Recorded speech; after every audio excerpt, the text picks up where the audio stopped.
로마서 5장 8절 한 절 말씀 제가 먼저 봉독해드리겠습니다. 읽겠습니다. 우리가 아직 죄인 되었을 때에 그리스도께서 우리를 위하여 죽으심으로 하나님께서 우리에게 대한 자기의 사랑을 확증하셨느니라. 아멘. 우리 다같이 함께 한번 읽겠습니다. 시작.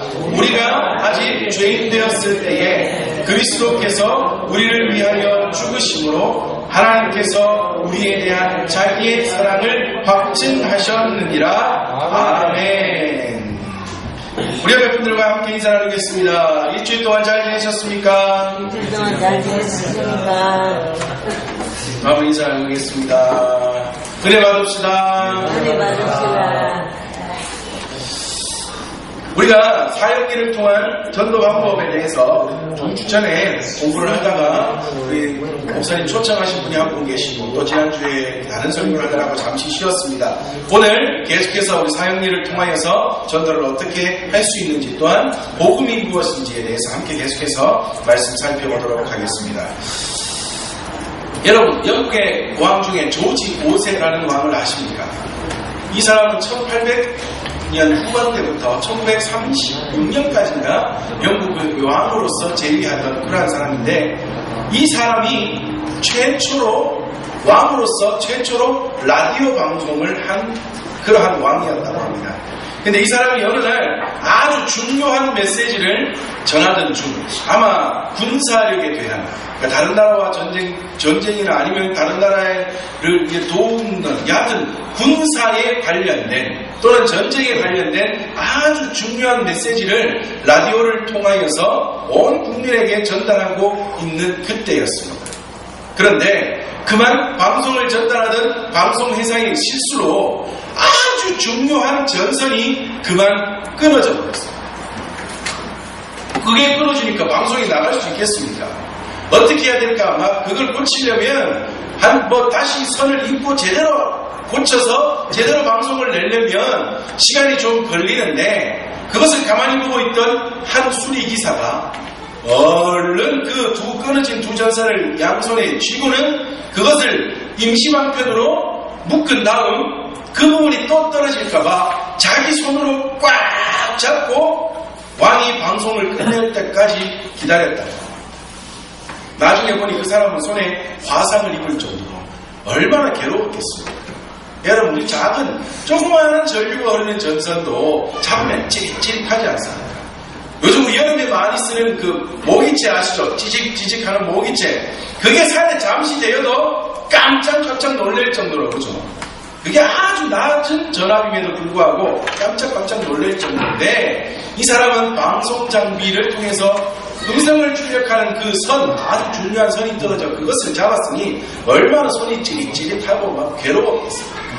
그렇지만 그 사람은 왕이 그 중요한 메시지를 그 백성들에게 전달 다 할 때까지 그 전선을 놓지 않고 붙들고 있어서 그 중요한 메시지가 온 국민에게 제대로 전달될 수 있었다고 합니다.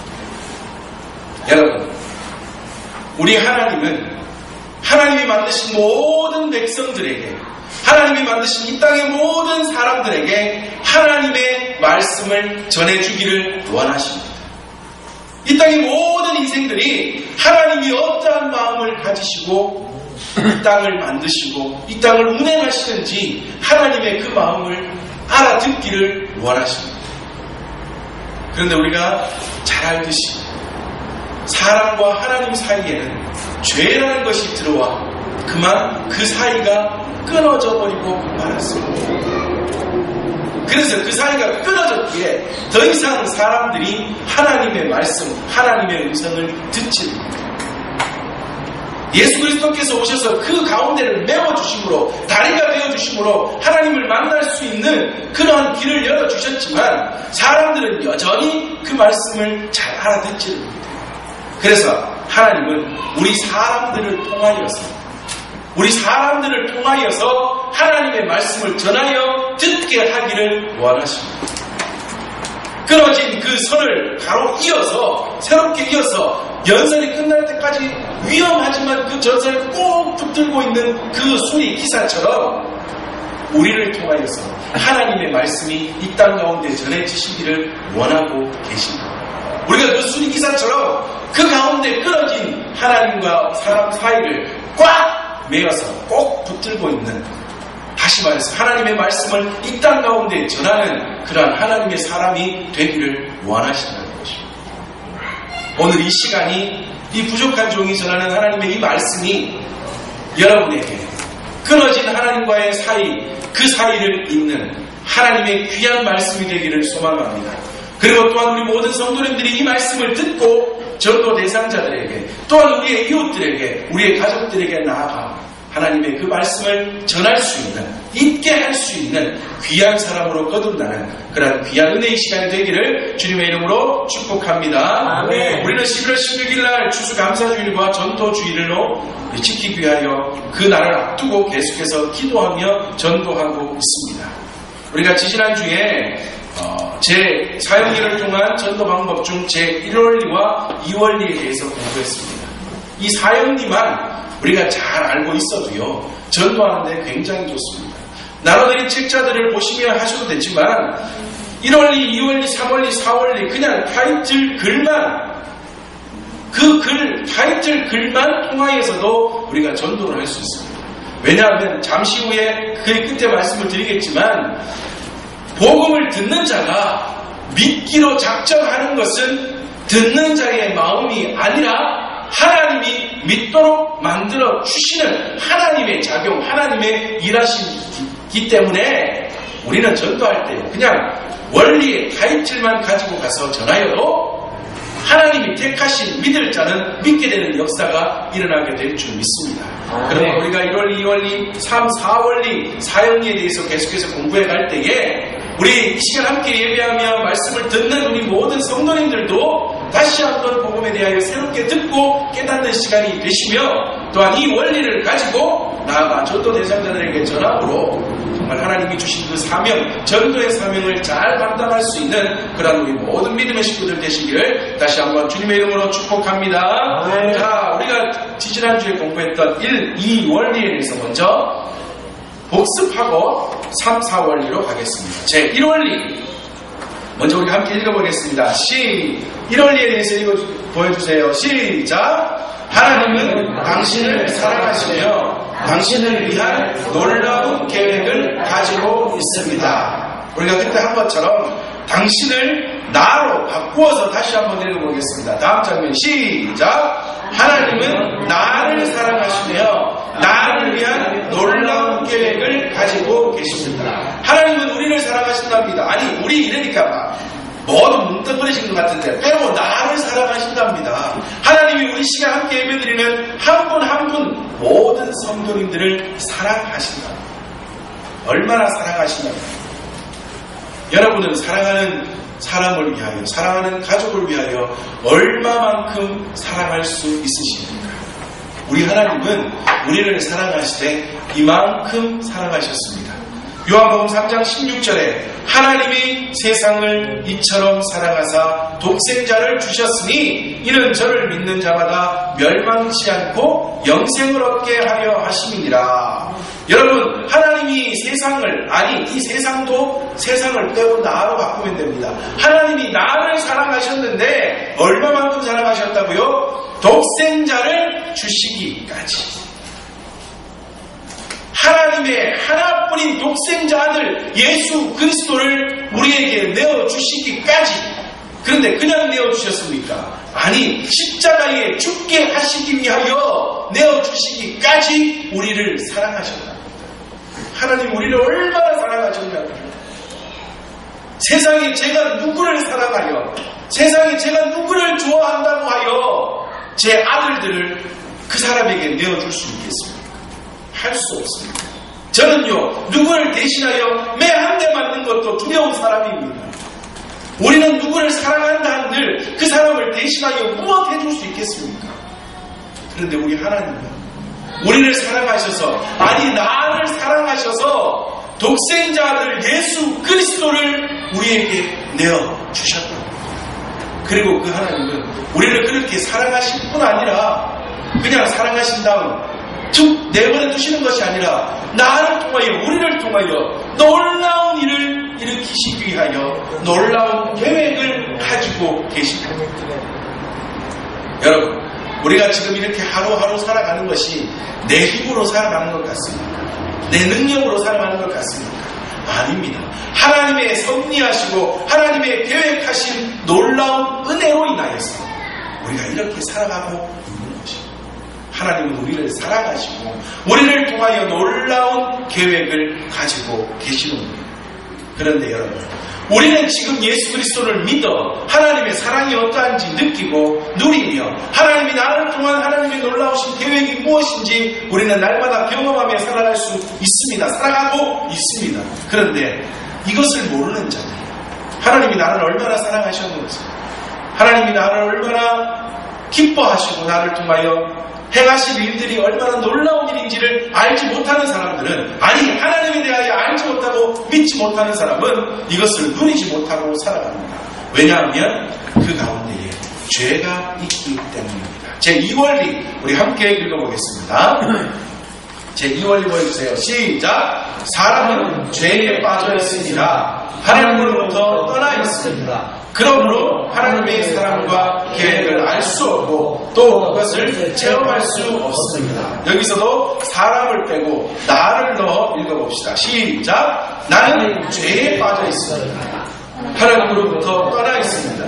그러므로 하나님의 사랑과 계획을 알 수 없고 또 그것을 체험할 수 없습니다. 내가 죄에 빠져 있어서요. 내가 죄에 빠져 있어 하나님이 나를 얼마나 사랑하시는지, 하나님이 나에게 어떠한 계획을 가지고 계시는지 알 수 없고 체험할 수 없으며 살아가고 있다는 것입니다. 여러분, 세상 모든 사람들은 죄인입니다. 아담과 하와로부터 내려온 원죄가 있는 사람입니다. 그리고 우리는 죄성을 가진 인간이기에 스스로도 죄를 짓고 살아가는 자범죄를 가진 인간입니다. 우리는 원죄와 자범죄라는, 다시 말해서 원래 사람이 모두가 타고나는 죄와 내가 짓는 죄, 이 모든 죄를 가지고 살아가는 것입니다.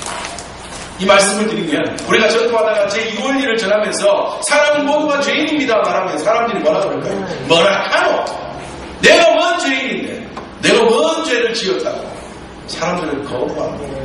그런데 성경은 분명히 말씀합니다. 로마서 3장 23절 말씀에 모든 사람이 죄를 범하였음에 하나님의 영광에 이르지 못하고. 여러분, 이 세상 사람들이 가장 원하는 것이 무엇입니까?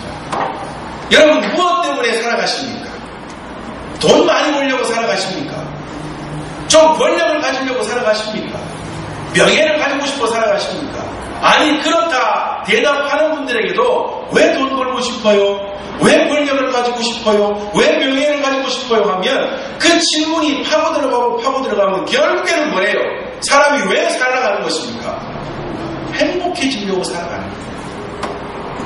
돈도 행복해지고 싶어서 돈 벌고 싶어요. 행복해지고 싶어서, 물론 각자가 느끼는 행복은 다 다르겠지만 행복해지려고 행복한 삶을 살고 싶어 그렇게 한다고 합니다. 그런데 이 말은 맞는 말입니다. 사람은 원래 행복하게 지어졌어요. 하나님이 처음 아담을 만드시고 그 갈비뼈를 뽑아서 하와라는 여자를 만드셔서 에덴 동산에 그들을 살아가게 하셨을 때에는 그들은 행복한 사람이었습니다. 하나님이 사람을 처음 만드시고 이 땅에 살게 하신 이유는 그들이 하나님의 사랑과 기쁨과 행복을 받아 누리며 살아가게 하시려고 사람들을 만드셨어요. 그러나 죄 때문에 그것을 누리지 못하고 살아가는 거예요. 그러므로 죄로 인하여 막힌 사람들이 된 이 세상의 모든 사람들, 죄로 인하여 그 심령이 막혔지만 행복을 추구하고 싶은 것은 당연한 것입니다. 이것은 뭐예요? 사람의 본성이라고. 행복을 추구하고 싶은 것은 사람의 본성이라고. 그런데 추구하고 싶고 행복을 누리고 싶으나 죄가 그 가운데 가로막혀 하나님의 영광에 이르지 못하는 거예요. 다시 말해서 행복을 누리지 못하는 거예요. 진짜 행복을 누리지 못하고 이 세상을 살아가는 것입니다.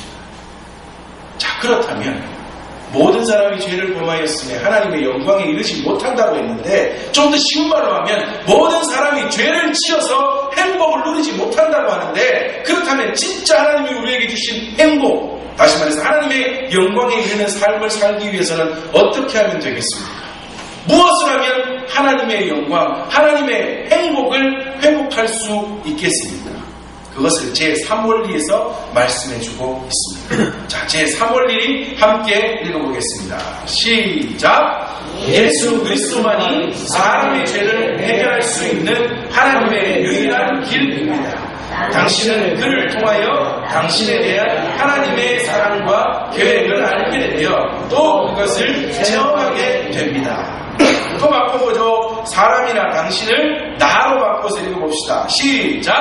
예수 그리스도만이 나의 죄를 해결할 수 있는 하나님의 유일한 길입니다. 나는 그를 통하여 나에게 대한 하나님의 사랑과 계획을 알게 되며 또 그것을 체험하게 됩니다. 도둑은 자기 스스로 죄를 벗지 못합니다. 그 어떤 도둑이 도둑질을 하는데 같이 도우는 사람을 뭐라 그래요? 공범이 나중에 혼자 자기가 내가 다 그 죄를 뒤집어 쓰겠습니다 할 수 없습니다. 죄를 지은 사람은 자기 스스로 그 죄값을 치러야 되지 스스로 죄에서 벗어나지는 못하는 겁니다. 이 세상에 우리 중에 죄인 아닌 자는 아무도 없습니다. 우리 모든 사람은 죄인이라고 조금 전에 말씀을 드렸습니다. 우리는 모두가 죄인이기에 죄인은 죄인을 용서하거나 그 죄를 씻어줄 수 없습니다. 우리는요, 내 죄도 내가 씻을 수 없고 내가 남의 죄도 씻어줄 수 없습니다. 사람은 사람의 죄를 씻어줄 수 없습니다. 석가나 공자나 소크라테스 아무리 위대한 성인들이라 한들 그들은 사람의 죄는 씻을 수 없습니다. 절에 가면 스님들이 보면요, 요즘 저는 가끔씩 보면 스님들이 때로 참 멋있게 보여요. 또 최근 지금도 그렇지만 한 작년 재작년에서 굉장히 인기 있었던 젊은 스님이 있었는 거 아십니까? 해민 스님이라고 아십니까? 그분은 한때 돌풍적인 인기를 얻지 않았습니까? 정말 너무 좋은 말씀들, 정말 주옥 같은 말씀들, 이 세상에 살아가는 정말 참다운 지혜 같은 말씀들을 전해주시는 그런 분들이에요. 그런데요, 아무리 주옥 같은 좋은 말을 전해준들 그들은 사람의 죄는 씻을 수 없습니다. 왜냐하면 그들도 죄인이에요. 여러분, 죄는 우리 하나님에 대한 죄뿐 아니라 이 세상의 죄를 생각해 봅시다. 여러분, 만약에 제가 도둑질을 했어요. 자, 그러면 제가 도둑질을 하다가 잡혀버렸습니다. 그러면 제가 도둑질한 이 죄에 대하여서 죄를 깨끗하게 없이 하려면 어떻게 해야 합니까? 무엇을 해야 제가 죄가 없어집니까? 예? 제가 무엇을 해야 돼요? 도둑질 안 해보셔서 죄가 어떻게 되고 어떻게 되는지 잘 모르시죠? 자, 어떻게 하면 될 수 있습니까? 제가 잡혔다면 일단 무엇부터 해야 됩니까? 도둑질한 것에 대한 죄값이 무엇인지를 받아서 또 어떻게 해야 돼요? 그 죄값만큼 제가 치러야 되죠. 그죠? 그리고 제가 도둑질한 집에 대해서는 어떻게 해야 됩니까? 보상을 해줘야 돼요. 제가 쓰지 않았다면, 도둑질한 것을 그대로 가지고 있다면 다 뭐 해야 됩니까? 돌려주어야 합니다. 그래야지 이 죄값이 다 없어집니다. 자, 이 말은 무슨 말이에요? 내가 도둑질이라는 죄를 지었으면 누구를 대상으로 내 죄값을 씻는 것입니까? 죄값을 치르는 것입니까? 내가 도둑질한 그 집을 대상으로, 또는 그것이 죄라고 말하고 있는 나라의 법에 대하여서 죄값을 치르는 거예요. 죄는 죄를 지은 대상과 죄에 대한 문제를 해결해야 합니다. 맞습니까? 그죠? 죄를 지은 사람은 이것이 죄라고 말한 나라의 법과 내가 죄를 저지른 대상과 그 죄에 대한 문제를 해결해야 합니다. 자, 그러면 우리 인생들, 우리가 죄인이라고 성경은 말한다는데 성경이 말하고 있는 죄인이라고 할 때에 그 죄는 우리가 누구를 상대로 지은 죄입니까? 누구를 상대로 지은 죄예요? 하나님을 상대로 지은 죄입니다. 우리는 하나님을 상대로 하여 죄를 지었습니다. 그러므로 우리는 누구와 그 죄값에 대하여 이야기해야 합니까? 하나님과 그 죄값에 대하여 이야기하고 해결해야 합니다. 자, 그리고 여러분, 죄를 지은 사람이 그 죄값을 당해야 합니까? 아니면 죄를 짓는 것으로 인하여 손해를 본 사람이 죄값을 치러야 합니까?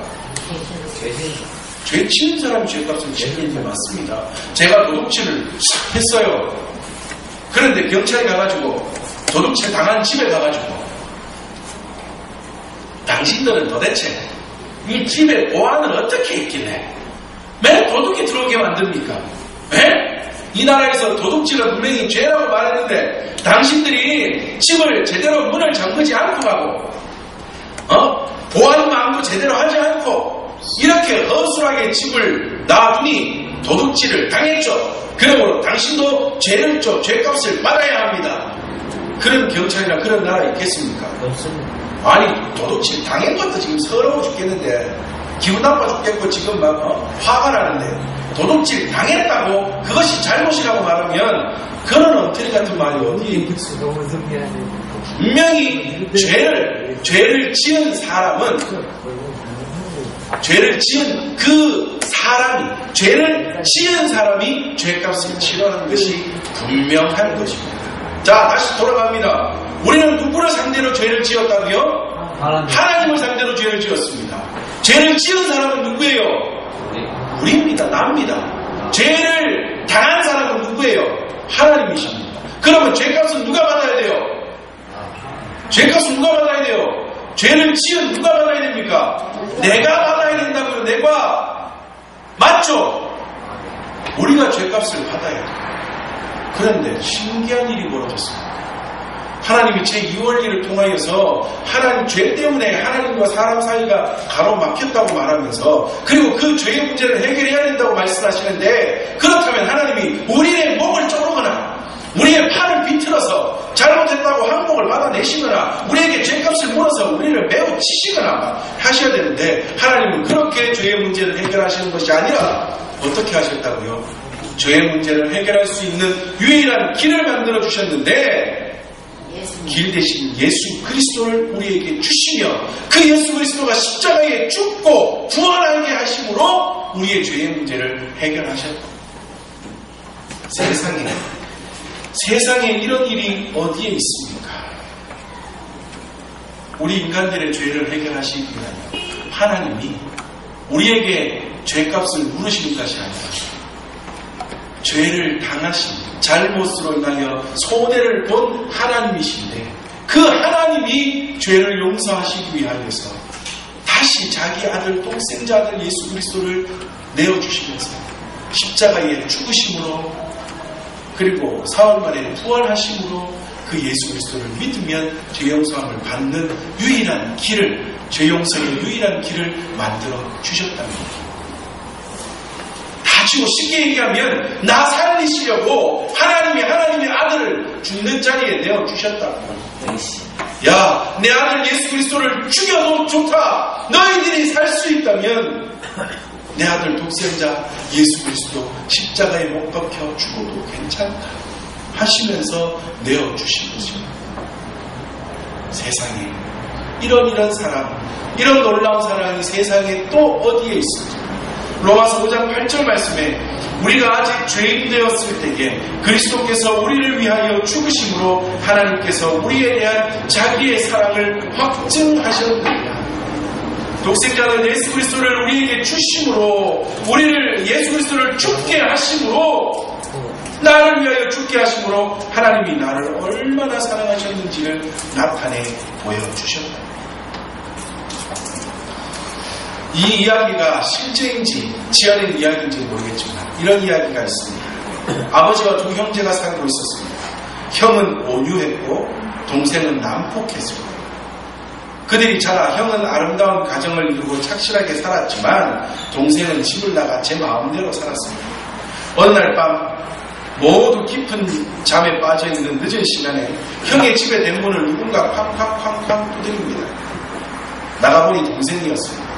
늦은 밤이었지만 형은 동생이 자기 집을 찾아온 것이 너무나 반가워 그를 거실로 맞아들이고 그 동생의 반가운 얼굴을 보기 위해서 불을 켰습니다. 그런데 불을 켜는 순간 놀라고 말았어요. 왜냐하면 동생의 모든 옷과 온몸은 피로 범벅이 되어 있으니까. 어떤 일인가 하고 물었더니 동생이 그만 사람과 싸우다가 그 화를 못 이겨 그 사람을 죽여버리고 말았어요. 그래서 온몸에 피를 뒤집어 쓰고 어디로 도망갈까 하다가 형의 집으로 도망온 것입니다.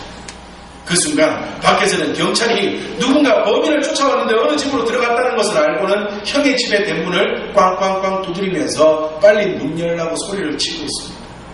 잠시 생각에 빠져있던 형이 번뜩 머리에 스친 생각을 행동에 옮기기 시작합니다. 동생아, 옷 빨리 벗어라. 옷 다 벗어라. 그리고는 자기도 옷을 다 벗고는 너는 내 옷을 입어라. 얼굴에 손에 묻은 피는 빨리 닦아내고 형의 옷을 입어라.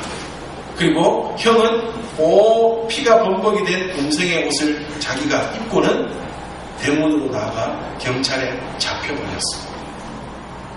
그리고 재판이 열렸습니다. 그 죄가 사람을 죽인 죄가 너무나 심하기에 그 형은 재판 끝에 사형을 언도받게 되었습니다. 그리고 이 형은 마지막 사형 집행이 되기 전에 짧은 편지 한 장을 써서 간수에게 동생이 오면 꼭 전해달라고 그렇게 전하고 사형 집행장으로 갔습니다. 동생은 나중에 알게 되었습니다. 도저히 안 되겠다. 내가 지은 죄를 왜 형이 돼지 뒤집어 쓰느냐. 도저히 내가 안 되겠다. 내가 자수하겠다 싶어 경찰서로 달려갔지만 그 순간 이미 형은 사형 집행이 되어 목숨이 끊어지고 말았습니다. 울며불며 돌아서는 동생에게 간수는 형이 전해준 편지라고 그에게 전해주었고 그 동생은 그 편지를 읽기 시작했습니다. 사랑하는 동생아, 나는 너를 사랑한다. 그래서 너 대신 내가 죽는다. 너의 피 묻은 옷을 내가 입고 내 죄를 대신하여 내가 죽는다. 너는 내 깨끗한 옷을 입었으니 이제는 죄 짓지 말고 바르게 살아가라. 동생은 형의 옷을 입고 어떻게 살았겠습니까? 형이 자기의 그 피 묻은 옷을 입고 대신 범인으로 잡혀 사형 집행까지 당하면서까지도 동생이 저지른 죄라고 절대 말하지 않고 자기가 그 모든 죄를 뒤집어 쓰고 죽어버린 형. 이 이야기가 사실이라면 사람들은 얼마나 그 형에 대하여 추앙하고 높이고 정말 동생을 사랑하는 형이라고 그 사람의 이야기를 많은 사람들에게 또 전하겠습니다. 그런데 여러분, 이 이야기와는 비교될 수도 없는 더 놀라운 이야기가 있는데 바로 우리 하나님과 예수님에 관한 이야기. 형은 자기 동생 한 명을 살리기 위하여서 대신 그렇게 죽었지만 우리 예수님은 온 인류를 살리기 위하여서 예수 그리스도를 믿는 모든 사람들을 살리기 위하여서 예수님도 하나뿐인 생명을 십자가에 내어 놓으시고 우리를 대신하여 죽으셨다는 것입니다. 그 예수님만이 우리가 하나님께 이르며 구원에 이를 수 있는 유일한 길입니다. 우리의 죄를 해결할 수 있는 유일한 길입니다. 세상의 그 어떤 것도 우리의 죄를 해결할 수 없습니다. 우리의 죄를 씻을 수 없습니다. 내가 무엇한들, 내가 100일 동안 빈다고 한들, 내가 며칠을 산에 올라가서 무엇에 대하여 빈다고 한들 아무리 노력해도 내 죄는 씻어지지 않습니다. 여러분, 우리나라에 세제라는 것이 처음 나올 때 모든 것을 깨끗하게 씻어준다고 하여서 시골의 한 노인은 야, 이것을 물에 타서 내가 마시면 내 죄가 씻어질까 하여 그 일을 진짜 행하였던 노인도 있었다고 합니다. 워낙 사람들이 모든 걸 씻어줍니다. 모든 것을 깨끗하게 씻어줍니다. 그러니까 죄까지 씻어줄 줄 알고 내 속에 있는 더러운 것까지 씻어줄 줄 알고 세제를 물에 타서 꿀떡꿀떡 마셔버린 노인도 있었다. 그것 해도 안 됩니다. 무엇 해도 우리의 죄는 씻을 수 없습니다. 우리의 죄를 해결할 수 있는 유일한 길은 예수 그리스도를 믿는 길밖에 없습니다. 아멘. 요한복음 14장 6절에 예수께서 이르시되 내가 곧 길이요 진리요 생명이니 나로 말미암지 않고는 아버지께로 올 자가 없느니라 말씀하고 있습니다. 쉽게 말하면 나로 말미암지 않고는 구원 아무도 못 받는다. 나로 말미암지 않고는 죄의 문제 아무도 해결할 수 없다. 그렇게 이야기하는 것입니다. 우리는 예수 그리스도를 믿어야 합니다. 그것을 제 4원리에서 말해주고 있습니다. 우리 함께 읽겠습니다. 4원리 읽어보겠습니다. 시작! 우리 각 사람은 예수 그리스도를 나의 구주, 나의 하나님으로 영접해야 합니다. 그러면 우리는 각 사람에 대한 하나님의 사랑과 계획을 알게 되며 또 그것을 체험하게 됩니다.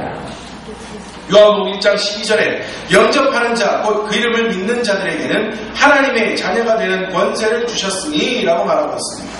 우리 각 사람은 예수 그리스도를 나의 구주, 나의 하나님으로 영접해야 한답니다. 요한복음 1장 12절에서 영접하는 것은 곧 무엇이라고요? 믿는 것이라고 말하고 있습니다. 믿는 것이 영접하는 것이요, 영접하는 것이 믿는 것입니다. 예수 그리스도를 맞아들이는 것이 믿는 것이며 그로 통하여 우리의 모든 죄는 용서받습니다.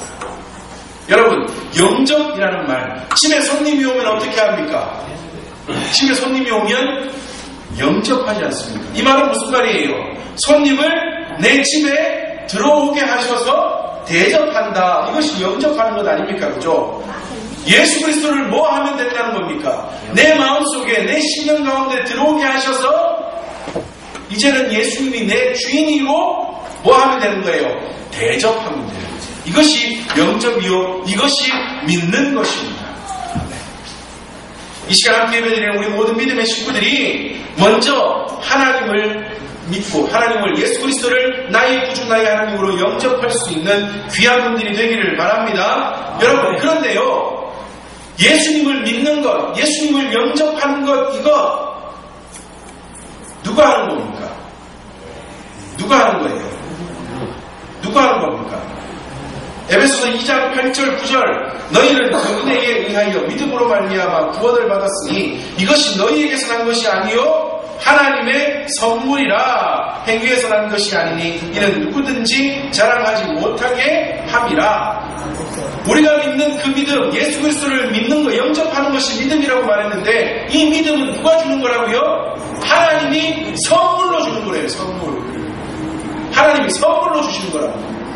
그러므로 우리가 이 시간 하나님 앞에 나와 예배하며 예수 그리스도를 믿는 이것이 내가 믿고 싶어서 믿은 겁니까? 하나님이 믿을 수 있는 마음을 주셔서 믿는 겁니다. 하나님이 믿게 하셔서 믿는 거예요. 자, 그런데 그러면 나는 뭐 안 믿어지면 나는 아닌가 봐. 아닙니다. 우리가 할 수 있는 것이 있습니다. 무엇인가 하면 요한계시록 3장 20절 말씀에 볼지어다 내가 문 밖에 서서 두드리노니 누구든지 내 음성을 듣고 문을 열면 내가 그에게로 들어가 그와 더불어 먹고 그는 나와 더불어 먹으리라 말씀하고 있습니다. 전도자가 복음을 전하는 것, 교회 나와서 예배 시간에 설교를 듣는 것, 이것이 뭐 하는 거예요? 예수님이 두드리시는 거예요. 복음 듣고 예수 믿으세요 라고 두드리는 거예요. 자, 두드림이 있을 때 뭐 하면 되는 거예요? 반응이 있으면 되는 겁니다. 그 반응은 뭐예요? 문을 열면 집에 밖에 손님이 왔어요. 보세요. 친구가 와가지고 야 누구야 나 왔어. 그런데 소리가 들려요. 아, 내 친구 왔구나. 아, 친구 왔네. 그러면 자기 할 일 해요. 그러면 밖에 친구가 어떻게 돼요? 야, 내 친구 누구 왔다니까. 야, 영희야, 오키 왔다고. 문 열어. 그런데 안에서 영희는 오키 왔네. 아이고 반가워라. 하고는 또 설거지하러 와요. 영희가 오키가 영희야 오키 왔다니까. 영희가 오키 왔네. 진짜 오키 왔네. 아이고 반가워라. 하고는 화장실 가서 세수해요. 그러면 어떻게 됩니까? 친구는 못 들어오지 않습니까? 그렇죠? 가서 문을 열어주고 맞아들여야 되죠. 우리 집에 들어오게 해야 되지 않습니까? 이것이 영접입니다. 우리 예수님이 우리에게 두드리고 계신다. 전도하는 사람에게 또는 예배 나와서 예배드리며 설교를 통하여서 또는 때로는 찬송을 하다가 때로는 기도를 하다가 믿을 수 있는 마음을 주시기 위하여 예수님께서 두드리신다고요. 야야, 문 좀 열어봐라.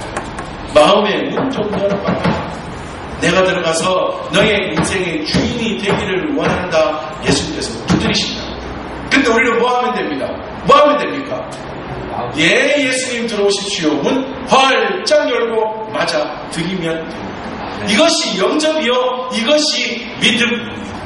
어려운 건 아니에요. 두드릴 때 문 열면 돼요. 여러분, 친구 찾아왔는데 문 여는 게 무섭습니까? 오키야! 영희야, 나 오키 왔어. 친구한테 아이고 반가워. 근데 문을 잡고는 아이고 무서워, 아이고 무서워, 아이고 무서워. 그런 사람 있습니까? 아무도 없습니다. 문을 활짝 열면 들어와 맞아들이고 영접하게 되고 함께 기쁨을 누리게 되지 않습니다. 우리 예수님이 두드리실 때 우리의 문을 열면 예수님이 들어와 우리의 주인이 되십니다. 그런데 여러분, 왜 이 삶을 살아야 하는지 아십니까? 우리 두 가지의 그림을 잠시 살펴보고 마치겠습니다. 그림 보여주세요. 자, 위에 그림을 보세요. 의자가 있고 중심에 의자가 있고 중심 의자 위에 누가 있습니까? 내가 있습니다. 내가 주인인 삶입니다. 내가 주인인 삶은요, 중문안방의 삶이에요. 잘 사는 것 같은데 잘 되지 않습니다.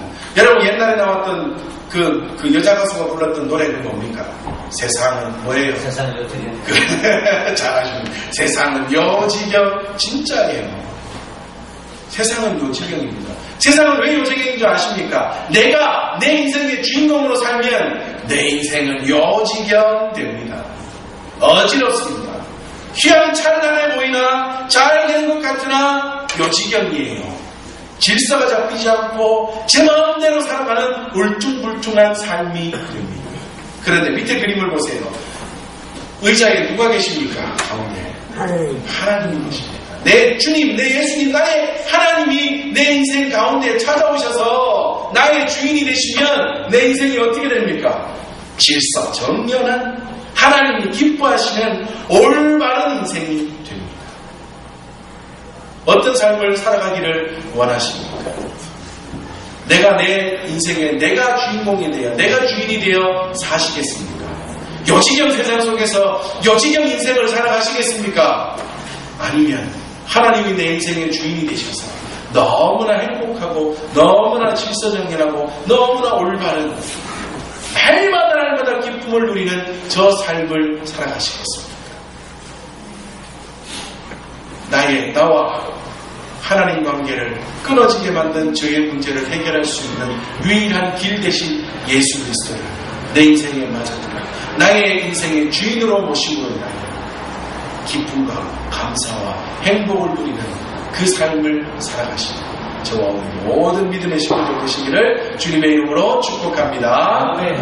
이 시간 잠시 함께 기도하겠습니다. 하나님, 우리가 2주 동안 사역일을 통하여 전도하는 방법에 대하여 함께 배웠는데 먼저 이를 통하여 내가 복음을 온전히 깨닫게 하시고 또한 6월1을 통하여서 많은 사람들을 전도할 수 있는 우리 모든 믿음의 식구들 그러한 제가 될 수 있도록 은혜도 하여 주시옵소서. 먼저 정말 내가 하나님과 나와의 관계를 끊어버린 죄의 문제를 해결할 수 있는 유일한 길 되신 예수 그리스도를 온전히 믿고 영접함으로 내 인생부터 하나님 앞에서 온전히 바꾸고 또한 내 삶을 통하여 많은 자들에게 살아계신 하나님을 증거하며 살아갈 수 있는 그러한 우리 모든 가족들 되게 하시고 또한 우리 추수감사주일 전도주의를 앞두고 정한 전도 대상자들을 이를 통하여서 주님께로 꼭 인도할 수 있는 그러한 제가 될 수 있도록 내 가운데 은혜를 더하여 주시옵소서. 이 시간 다같이 함께 소망하며 기도하며 나가겠습니다. 함께 기도하겠습니다. 하나님 아버지 감사합니다. 오늘도 저희들 거룩한 주님 마사에 하나님 앞에 나와 예배합니다. 하나님 아버지 이 시간 또 하나님의 말씀 함께 나누게 하시니 감사합니다. 하나님 오늘 사역일을 통한 전도 방법을 함께 배우며 우리의 죄의 문제를 해결할 수 있는 유일한 길은 예수 그리스도밖에 없음을 이 시간 다시 한번 깨닫게 하시니 감사합니다. 하나님 세상 그 어떤 노력도 세상 그 어떤 것도 나의 죄의 문제를 해결할 수 없으며 오직 예수 그리스도만이 나의 죄의 문제를 해결할 수 있다는 것 믿게 하시고 그 예수 그리스도를 믿고 영접하는 자를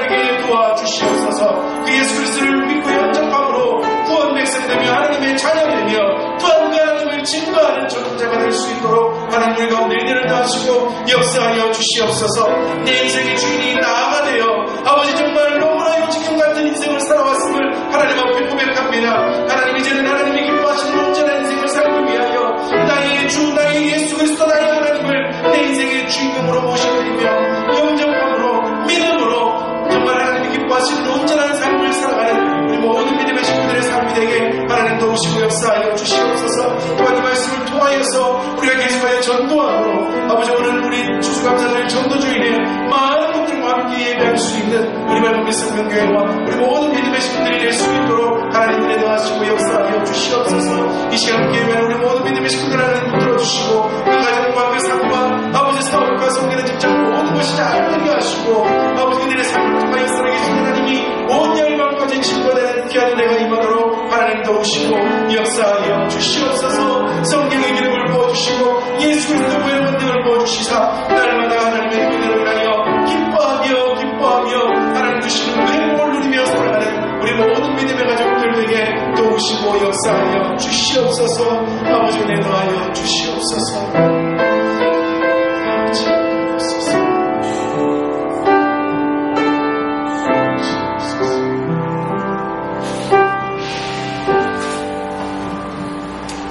이 시간 제가 마지막으로 기도합니다. 기도할 때 혹시나 아프신 곳이 있으시거든, 또 불편한 곳이 있으시거든, 또 병이 있으신 부위가 있으면 이 시간 그 부위 가운데에 믿음의 손을 얹고 함께 기도하겠습니다.